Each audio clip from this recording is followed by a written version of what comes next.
So here's the first part of the base. We've marked out where the wall's going to be, and with a bit of hot glue we're going to stick that down. And of course we have to, as always with these hot glue guns, you have to be careful with, so mind your fingers when you do it. We've marked out roughly where we want our curbside to be, and that's where we're going to put all the rubbish. Now all we're going to do with that now is with some white glue and some colouring, we're going to make up this rubbish. We'll drape it over the bin and drape it around and then colour it all in.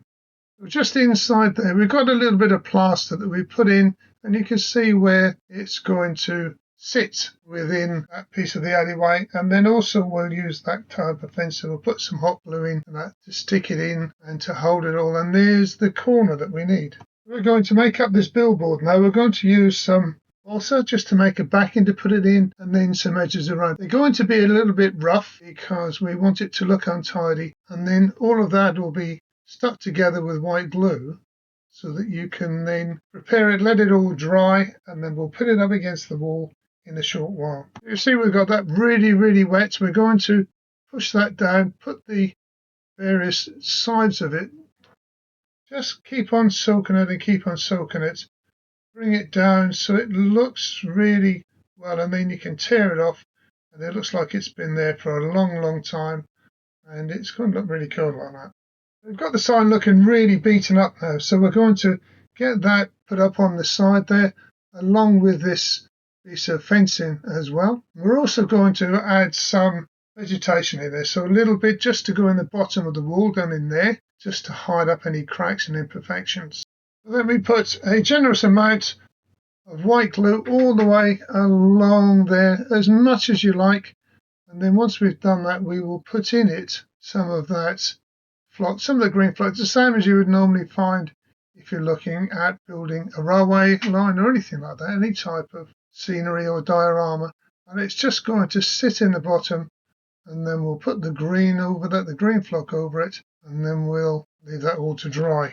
We'll put a bit of glue on the back of this poster. We've got it all nice and dry and all ready to go, and it'll just stick on to the side there. It won't take a second. It'll look really good. We'll do the same with the gate, with the fencing, and just get in there, get it secure. We've also put a couple of tufts of grass in there just so it looks a little bit on the untidy side as well, because we want it to be in the corner where the trash all is. I just put a little bit more of these bits and pieces. They're all looking a bit pale and dead, these little tufts. They're quite easy to get. You can get them in most model railway shops and other places that sell them. It's going to dip them at the back of it and just stick them in just so they look along, and we'll put them along randomly along that bit of the fencing. So now it's more or less complete and ready. We'll put some ivy type thing on the bottom of it, and then we'll just fill it up with the various trash cans and make it all look a little bit untidy, fill them all in,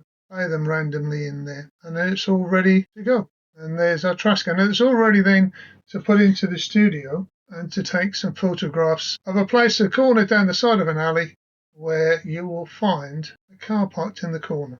There we have a small section of an alley. I've put a couple of cars in the corner so you can see where we're going to just park them up. And what we will do with them is we'll put them into the studio. We've done this before with lighting. We will put it in dark, and then we will put some other lights to make it look as though that we are in an alley in the dark, out of the way. You'll see how we can then put it into the studio in the same way as we've done that before on previous videos. This one we've got the Land Rover. You can see where a light will be shining above it. With the Jaguar you can put a small light in front of it as well, so it looks as though their headlights are working, and then just lightened them up a little bit, and then just play with them a couple of times so you can see them. It gives us an idea. There's a little bit more refining to do. We've got to make a roadway in there and some more of another wall. But as we go into the next section, this is as far as we're going to get with part 2. We'll just play around with a couple of more stills. So I hope that you enjoyed those two little bits of putting a little alleyway in there. You'll notice that we've used with the lenses before that you can really focus in on a very small piece of detail. We'll have a look later on in our videos of bringing some more cars and playing around with them and toys as well. Another video for you to enjoy soon. Please like and subscribe and everything that you're watching. And you take care, and I'll see you again soon.